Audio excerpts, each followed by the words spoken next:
Hey, how's it going? The ATV rider who filmed Bigfoot with a GoPro camera has always been footage, that stuck out in my mind as something special. Maybe that's what compelled me to take a closer look at this thing using computer technology. This video comes to us from none other than Bigfoot Evidence at blogspot.com. And attached to it is a short message by Doug, the person who submitted the footage. It reads like this. Many thanks to all the contacts that have been made on this video. Not sure what we captured on this day. I know one thing for sure. I have seen, but not photographed, they videoed it, but some form of hominid. I have no doubt that they exist, that they are elusive, that they breed, and that areas where they were seen in abundance in the late 1970s have not been seen by the human eye since. And a final note, when they get near death, they go to deep, dark places of which there are great quantity on our vast planet. So he's saying that they're subterranean, I guess. It's basically what he's saying at the end there, which is kind of an assumption, but I mean, it makes sense, I guess. I've heard the theory before. This video starts out with our ATV rider coming up to what looks to be a bend in the trail, and we see a predominantly dark figure, but there's all kinds of things going on with this figure. I wouldn't necessarily call it any of those things Bigfooty, other than it's dark. One of the things is this white thing we see. What is that? I go back and forth, I can't figure out what that is. And then I notice kind of like almost a werewolfy head, or a black bear's head. They have pointy ears like that. Kind of reminds me of the Monster Squad werewolf, actually. But what really watered my eyes was seeing its eyes. It has eyes, man. If you look really closely in these stills that I got, it's not pixel distortion. There are clearly two eyes in each frame. Pixel distortion moves and shifts, but these things are definitely trackable, real things on the face. So I thought that was very interesting. But then this thing ducks down and completely disappears. I mean, by the time we ride up to where this thing is, it's gone. But I knew that if I slowed things down, stabilized stuff, blew stuff up, took a closer look, if you will, I would find some evidence of where the figure ran to. And I did. But warning, skeptics, strap in, because I'm about to go full thinker thunker on your ass. First of all, this thing moves so fast because, like I said, the ATV rider rides up on it and it's gone. It almost looks like it melts into the freaking ground.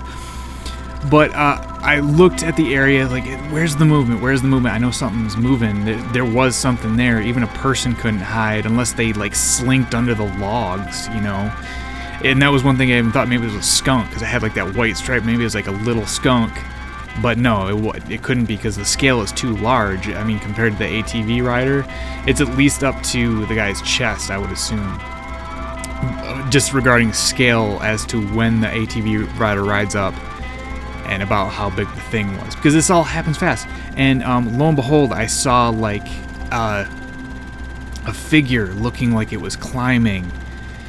But then, I wish I need the original footage to do the same clearing up that I'm doing now, because it's so much compression and pixel distortion, because it totally looks like an apey thing, like crawling, but it just might be a shadow in the bushes.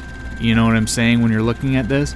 And then it like does this morphing thing where it completely disappears, and then we lose the information. It goes completely, it's just off screen.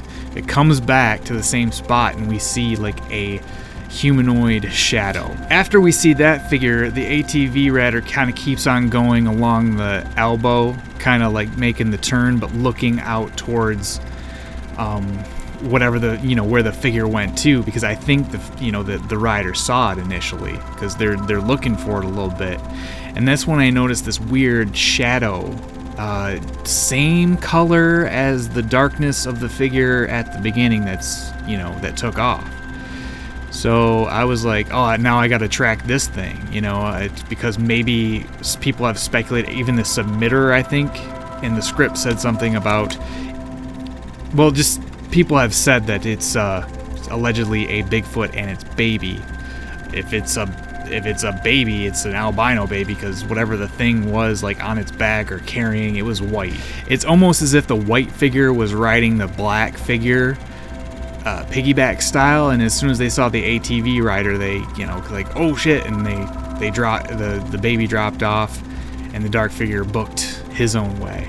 And I think the lighter figure is probably the other figure I was talking about, the first one. The reason I noticed the second figure is because it was as dark as the initial figure standing up and then going down. It's a moving figure, and I'm gonna explain why. It's because we see it traverse a solid color that stays solid the whole time, and we can see it go behind other like green foliage. It would be helpful to have audio in this video. I mean, there is audio, however, it's just the drone of the whatever he's riding on, the motor of the ATV, because we would definitely hear twigs and branches just snapping to shit. So I had a lot of fun looking at this thing and just seeing things, but at the end of the day, I gotta switch off Thinker Thunker mode, so I'm gonna switch it off now. Switch off Thinker Thunker mode and just say that it's more than likely a skunk standing up, coming down, and slinking underneath the logs because it disappears. I think my video shows that with the height. Although I said this thing was up to his chest, I actually don't think it is. It's just a very tall, big skunk, I think. The white stripes and stuff. I mean, that's Occam's razor. It's probably a skunk. When we first see the figure, it does seem to be too large to be a skunk. However, the skunk is standing on its hind legs, making it look larger. Also note the eyeline recreation. The rider appears to be lower than the figure, as if downhill, looking up at the figure and making it look larger. As it ducks down, disappearing into the woodpile, it appears to be something walking down the ridgeline to disappear altogether. As the rider rolls up to where the skunk was, we get a better sense of scale, and we see that the area and the logs that the figure was mixed in with are actually the same size, if not much larger than the figure. This rules out a large hominid if you ask me. Remember when I used that quick and dirty reference with the red bar in comparison to the jutting log in an attempt to find the height of the creature? Well, there were two things wrong with it.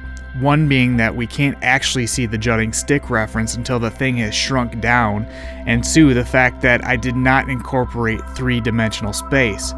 So here is that recreation again, slowed down with our eyeline representing the third dimension. As you can see, the skunk and the stick I used as reference are actually much lower to the ground, as the rider's head and therefore the camera angle show this. The skunk is big, though I would say that as it stood on its hind legs, it would probably reach the rider's knee. As for my first point about the figure being too large to be a skunk, well, that is weird, but I would chalk it up to heavy pixel distortion. One last and very important thing, there are skunks where this video was shot. And even though they are nocturnal creatures, it is not impossible or uncommon to see them in the daytime. Thanks for watching. Bye.